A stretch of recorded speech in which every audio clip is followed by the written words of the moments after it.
আসসালামু আলাইকুম রহমতুল্লাহি ওবরকাতুহু। সম্মানিত দর্শক, শেখ হাসিনার জামানাতে আমরা গলা উঁচিয়ে বলার চেষ্টা করতাম অনেক আকার ইঙ্গিতে, আর দেশের বাইরে থেকে রীতিমতো একেবারে যাকে বলা হয় বাম্বু, একটি সরকারকে বাঁশ দেওয়ার জন্য যে সকল অশ্লীল অশ্রাব্য শব্দ ব্যবহার করা দরকার সবই আমরা শেখ হাসিনার জামানাতে করেছি।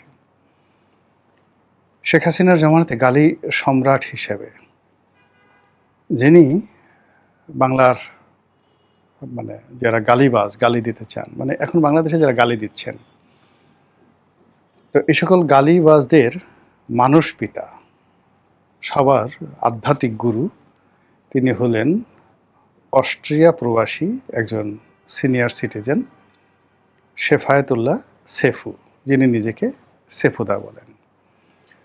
আওয়ামী লীগ জামানাতে কী হলো, তিনি সবাইকে গালি দিতেন, অকথ্য, অশ্রাব্য, অশ্লীল ভাষায় গালি দিতেন। এবং সেই গালি এমন গালি যে আওয়ামী লীগের লোকজন ভয়ে থর থর করে কাঁপত। আমাকে একদিন আওয়ামী লীগের একজন এমপি বলছিলেন যে তাকে ফোন করেছে, তো ফোন করার পর ভদ্রলোক মানুষ ডাক্তার হাবিবে মিল্লাত, তো ফোন করে বলতেছে যে আমি সেফুদা বলছি। তো তার তো আসলে জানার কথা না সেফুদা কে, ইত্যাদি ইত্যাদি। তো বললো কোন সেফুদা? তা সে বলল যে যে গালি ওই পাশ থেকে দিল, রনি ভাই, আমি জিন্দিগিতে কখনো এই ধরনের গালি শুনিনি। তো এই ভদ্রলোক কয়েকদিন আমাকেও টেলিফোন করতেন, আমাকে তার ভালো লাগতো, আমাকে খুব ভালো লাগতো। তো অনেক খোলামেলা কথাবার্তা বলতেন যে রনি ভাই দেখেন, আমি যদি এই যে আমার গালিকে সবাই ভয় পায়, মওদুদ আহমেদ 1.5 ঘন্টা 2 ঘন্টা আমার সাথে কথা বলেন, তারপরে আওয়ামী লীগের সব মন্ত্রী এমপি আমি টেলিফোন করলে আমার সাথে সবাই কথা বলেন, আমি যদি গালি না দিতাম তাহলে কি সবাই সেই আমার সঙ্গে এভাবে কথা বলতো? তো সেই গালিকে সে ভীষণ রকম ভয়, মানে যাকে বলা হয় তার গালিকে যে ভয় পেত, আর এটাকে সে গর্ব হিসেবে নিত। তো এই কাজ করতে করতে বেশ কয়েকজন লোকের সঙ্গে তার শত্রুতা তৈরি হয়ে গেল। তার মধ্যে সেই আওয়ামী লীগপন্থী সম্ভবত এক ভদ্রলোক আছেন, আসাদ পংপং তার নাম, তিনি মালয়েশিয়াতে থাকেন। তো শেফায়েতুল্লাহ সেফু সাহেব একদিন আমাকে বললেন যে এরকম, রনি ভাই, এই লোকটা আমার জীবন হারাম করে দিয়েছে। হারাম করে দিয়েছে এই কারণ হলো সে শুধু অনলাইনে আমাকে গালি দেয় না, সে সময় সুযোগ পেলেই আমাকে টেলিফোন করে এবং টেলিফোন করে আমাকে গালি দেয়। মানে এত বেশি গালি দেয় যে শেফায়েতুল্লাহকে অসুস্থ বানিয়ে ফেলেছে সেই আসাদ পংপং। তো পরে আমি খুব আগ্রহ নিয়ে নেটে গিয়ে সেই আসাদ পংপংয়ের কতগুলো গালি আমি শুনলাম। দেখলাম যে সে আসলে শেফায়েতুল্লাহ সেফুর বাবা।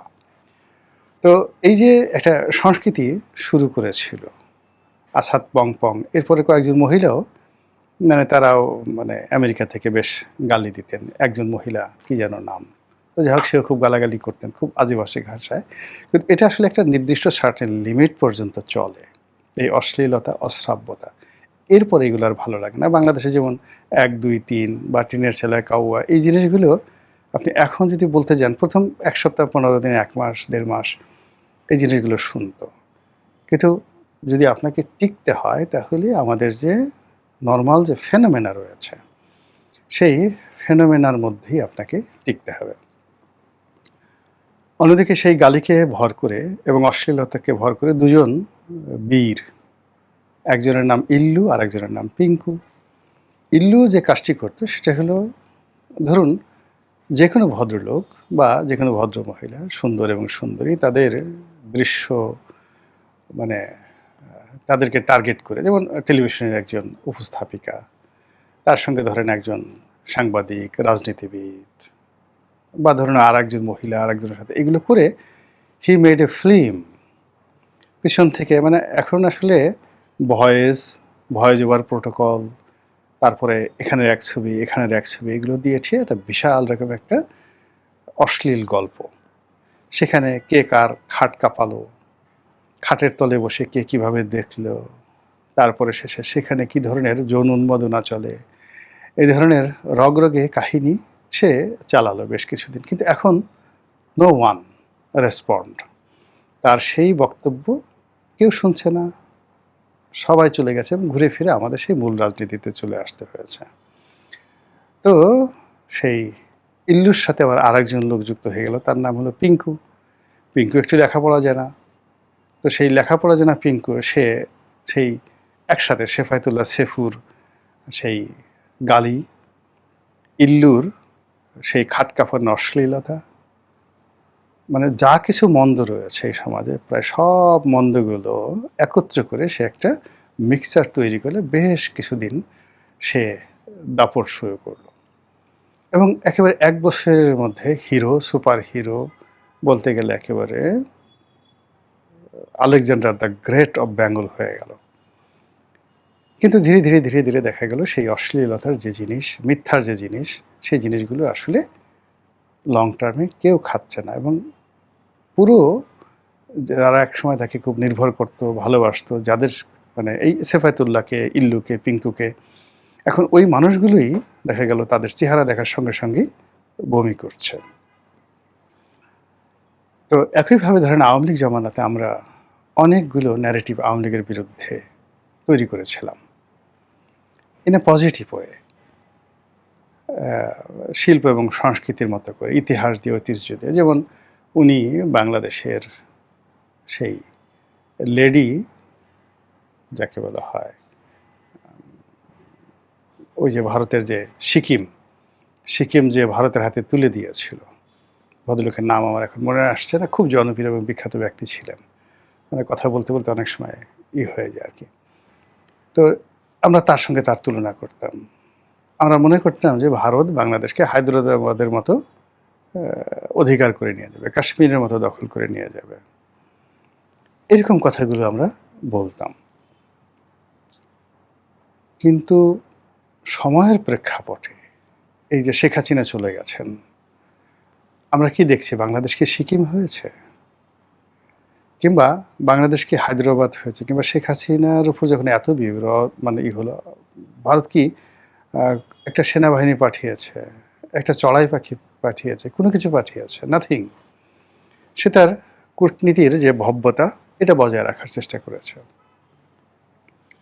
এবং শেখ হাসিনার পতনের পরে ভারত সত্যিকার অর্থে প্রাণান্ত চেষ্টা করেছিল in a good way, in a nice way, doctor Mohammad Yunus সরকারের সঙ্গে একটি সৌহার্দ্যপূর্ণ সম্পর্ক স্থাপন করার জন্য। তাদের হয়তো ডিমান্ড ছিল নিজেদের ব্যবসা বাণিজ্য প্রথম, দ্বিতীয়ত আওয়ামী লীগের ব্যাপারে একটু লিবারেল হওয়া, শেখ হাসিনাকে কিছুটা হলেও ছাড় দেওয়া, বা রাজনীতির জন্য নয়, জাস্ট একটু ছাড় দেওয়া, এই জিনিসগুলো হয়তো ছিল। কিন্তু ডক্টর মোহাম্মদ ইউনূসের উপরে যেভাবে আমেরিকা ভর করলো, যেভাবে ডিপ স্টেট ভর করলো, যেভাবে জঙ্গিরা ভর করলো, যেভাবে ইল্লু এবং পিঙ্কুদের যে অন্ধভক্ত যারা আছে যেভাবে ভর করলো, সব মিলিয়ে দেখলো, মানে ভারত দেখলো যে এই লোকের সাথে যদি এক টেবিলে বসি, একসাথে আলাপ আলোচনা করি, তাহলে it will create a huge problem for us. এটা আমাদের জীবনে একটা বিরাট সমস্যা তৈরি করবে। তো এই যে ইল্লু পিঙ্কুদের কারণে বা উগ্রবাদের কারণে ভারত কী করলো, ধীরে ধীরে ধীরে ধীরে ডক্টর মোহাম্মদ ইউনূসের কাছ থেকে সরে গেল এবং এটা ডক্টর মোহাম্মদ ইউনূসের জন্য একটা বিরাট প্রথম রাজনৈতিক এবং নৈতিক পরাজয়। এরপর যখন নতুন সরকার আসলো, সেই সরকার আসার আগে ভারত কিন্তু ওয়েলকাম জানিয়েছিল। তারা জানতো, এমনকি যদি সেই তারেক রহমান সাহেবের পরিবর্তে যদি জামাতও আসতো, তাহলে ভারত একইভাবে তাদেরকে অভ্যর্থনা জানাতো, যেভাবে তারেক রহমান সাহেবের মায়ের অর্থাৎ বেগম খালেদা জিয়ার জানাজাতে উপস্থিত হয়েছিল, তাকে ওয়েলকাম জানিয়েছিল। কিন্তু এখানেও একই অবস্থা। তারা যখন দেখলো যে এই সরকারের মধ্যে আর ডক্টর মোহাম্মদ ইউনূসের সরকারের মধ্যে বেসিক এবং ফান্ডামেন্টাল এই দুটো বিষয়ে তেমন কোনো পরিবর্তন নেই, অধিকাংশ কেমন যেন একটা ধারাবাহিকতা রয়েছে এবং ক্ষেত্র বিশেষে ইউনূসের সরকারের কতগুলো ভালো দিক ছিল, আবার কিছু মন্দ দিক ছিল। বর্তমান সরকারে দেখা গেল যে ওইরকম ইউনূস সরকারের যে ভালো দিক, তাদের যেমন অর্থনৈতিক সেক্টর, ব্যাংকিং সেক্টরটাকে তারা একটা যাকে বলা একটা ম্যানেজমেন্টের মধ্যে নিয়ে এসেছিল, সেটা এই সরকারের আমলে তারা দেখছে না। এরপর হলো যেহেতু তাদের একটা রাজনৈতিক প্ল্যাটফর্ম ছিল না, সেক্ষেত্রে সারা বাংলাদেশের প্রত্যন্ত অঞ্চলে যে রাজনৈতিক কুকর্মগুলো হচ্ছিল, সেগুলো বিএনপি বা অন্যান্য যারা লোকজন আছে, তারা আসলে ভারত এটা বুঝছিল। এজন্য আসলে ইউনূসের ব্যাপারে, ডক্টর ইউনূসের ব্যাপারে তাদের একটা সফট কর্নার ছিল।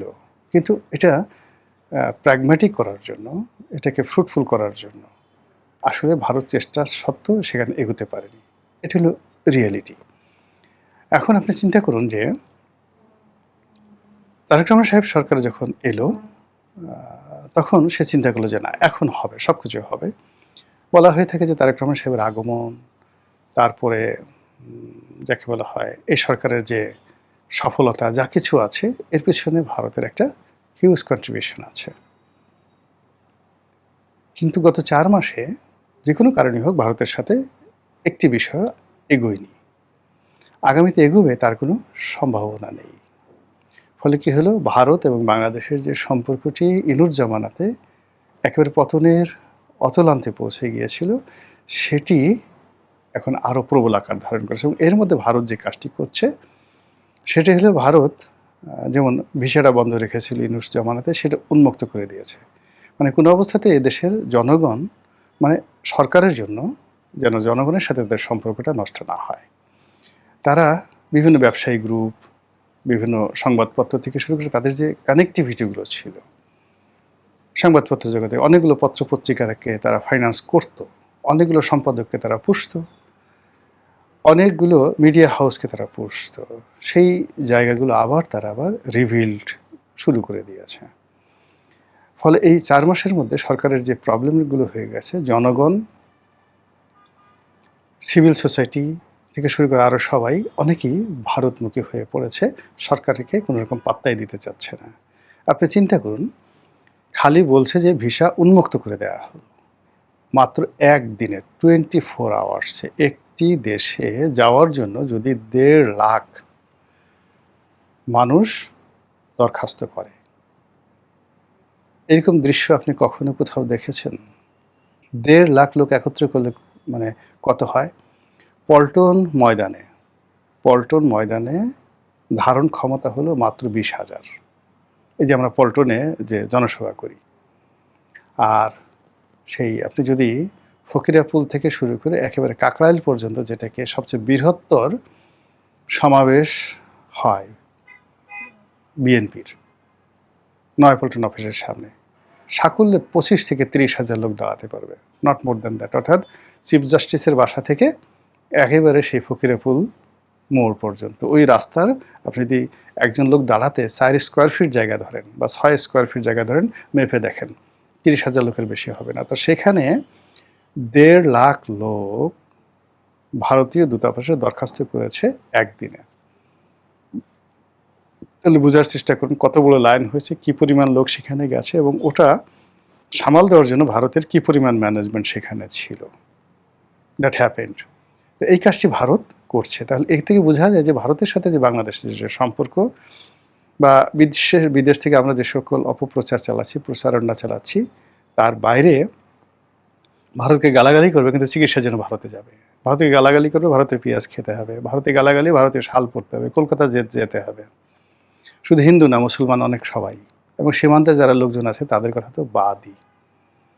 তো এই যে একটা বন্ধন, সেই বন্ধনটাকে ভারত কাজে লাগাচ্ছে। কাজে লাগিয়ে তারা আওয়ামী লীগকে প্রমোট করার, সরকারকে ডিমোরালাইজ করার, বিভিন্ন রকম তাদের যত রকম গোয়েন্দার টেকনিক আছে, সেই টেকনিকগুলো তারা কাজে লাগাচ্ছে। আর এই টেকনিকের মধ্যে গত 2 বছর ধরে যে কথাটি সবচেয়ে বেশি মানে আলোচিত হচ্ছে, সেটা হলো আসলে শেখ হাসিনা দেশ বিক্রি করতে চায়নি। সে ওই যে কথাটি আগে মনে আসেনি, লেন্দুব দর্জি, সে আসলে লেন্দুব দর্জি ছিলেন না। তিনি এই দেশটিকে সিকিম বানাতে চাননি। তিনি একটি স্বতন্ত্র মর্যাদা নিয়ে এক হাতে চীন, এক হাতে ভারতকে রেখে যেভাবে দুর্দান্ত গতিতে 17 বছর দেশ শাসন করেছেন, তার যদি এই 3টি নির্বাচনের ভুল না হতো, তিনি যদি সালমান এফ রহমান, এস আলমদের মতো লোকজনদের কবলে না পড়তেন, তাহলে ভিন্ন ইতিহাস, একটা অমরত্বের ইতিহাস তৈরি হতে পারতো শেখ হাসিনার জন্য। এই কথাগুলো এখন মানুষজন বলছে, এবং এই ন্যারেটিভগুলো তৈরি করা হচ্ছে, এবং এর পিছনে ভারতের অবশ্যই মদত আছে। অন্যদিকে যেটা বলা হচ্ছে যে আরে এই তো বিশ্ব বাটপার, এই বিশ্ব খেলোয়াড় এই দেশটাকে শেষ করে দিয়েছে। ইস্ট ইন্ডিয়া কোম্পানি রবার্ট ক্লাইভের চেয়ে খারাপ, এই মির্জাফর চেয়ে খারাপ, এই পুরো দেশটাকে বিক্রি করে দিয়েছে। সেন্ট মার্টিন বিক্রি করে দিচ্ছে। সেন্ট মার্টিন তো শেখ হাসিনার কাছে চেয়েছিল, সে দেয়নি। শেখ হাসিনা যখন বলছে আমার কাছে সেন্ট মার্টিন চেয়েছে, আমরা ঠাট্টা করেছি। সেন্ট মার্টিন দিয়ে কী করবে? এখানে জাহাজ আসে না, এখানে ড্রাফট নাই। আমেরিকা দূতাবাসের পক্ষ থেকে বলা হলো যে আমরা এই ধরনের কিছু চাচ্ছি না, নাও ইট ইজ ওপেন সিক্রেট। বেহায়ার মতো তারা এখন বলছে তারা একটা করিডোর চায়। তো যে লোক কক্সবাজারে একটা করিডোর চায়, সে কি সেন্ট মার্টিন চায় না? সেই সেন্ট মার্টিন ওই সময়টাতে তত্ত্বাবধায়কের আমলে বন্ধ করা হয়েছে, অন্তর্বর্তীকালীনের সময় বন্ধ করা হয়েছে, এখন পর্যন্ত চালু করা হয়নি। সীমিত আকারে সেখানে যাওয়া হচ্ছে। মানুষের হাজার হাজার কোটি টাকার বিনিয়োগ, পরিবেশের কথা বলে, বিভিন্ন কথা বলে সেখানে সীমিত করে রাখা হয়েছে। এখন সবাই বলছে, আরে শেখ হাসিনা থাকলে কি এরকম হতো? শেখ হাসিনা থাকলে এই সেন্ট মার্টিন আরও উন্নত হতো, আরও সুন্দর হতো, আরও চমৎকার হতো। আমরা আমাদের নিজ ভূখণ্ডে পরবাসী হতাম না। আমরা এখন ইচ্ছে করলে আলীকদম যেতে পারি না, আমরা এখন বান্দরবন যেতে পারি না, আমরা এখন থানচি যেতে পারি না। এখন যে অবস্থা আছে, শেখ হাসিনা থাকলে এই ঘটনাগুলো ঘটতো না। এই কথাগুলো বলছে, আপনি পাবলিকের মুখ বন্ধ করতে পারবেন না। আর অধিকন্তু বলছে এই বিশ্ব বেহায়ার দল, এরা এই দেশটা বিক্রি করার জন্যই মূলত বাংলাদেশে এসছে। এদেরকে ওয়েস্ট, পশ্চিমা এই গত 30-40 বছর যাবৎ অর্থ দিয়ে, বৃত্ত দিয়ে এই টাউটারি বাটপারি শিখিয়েছে।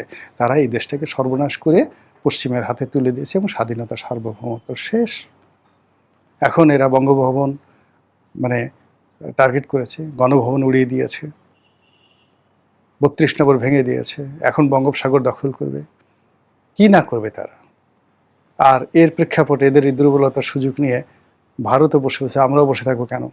ওরা যদি কক্সবাজার, চট্টগ্রাম, বান্দরবন, উখিয়া এই অঞ্চল নিয়ে নিতে পারে, আমরা কেন? আমরাও তো একটা পরাশক্তি, আমরা তো রংপুর নিয়ে নিতে পারি। আমরা কিনে নেব, যদি কিনে আমাদের না দেয় তাহলে আমরা জোর করে নেব। এরকম যখন একটা টানাটানি চলছে, তখন মানুষ কি চায়? একটা বটবৃক্ষ, একটা ব্যাকবোনওয়ালা নেতৃত্ব, যেখানে মানুষকে স্বস্তি দিবে, ভরসা দেবে, আস্থা দেবে যে ডোন্ট ওয়ারি, আমি আছি। রাজনীতি কোথায় যাচ্ছে? দেশ কোথায় যাচ্ছে? এবং এই রাজনীতির যে নাটাই বা রাজনীতির যে হুইল, স্টিয়ারিং, এটি শেষ পর্যন্ত কার হাতে যাচ্ছে বলে আপনি মনে করেন?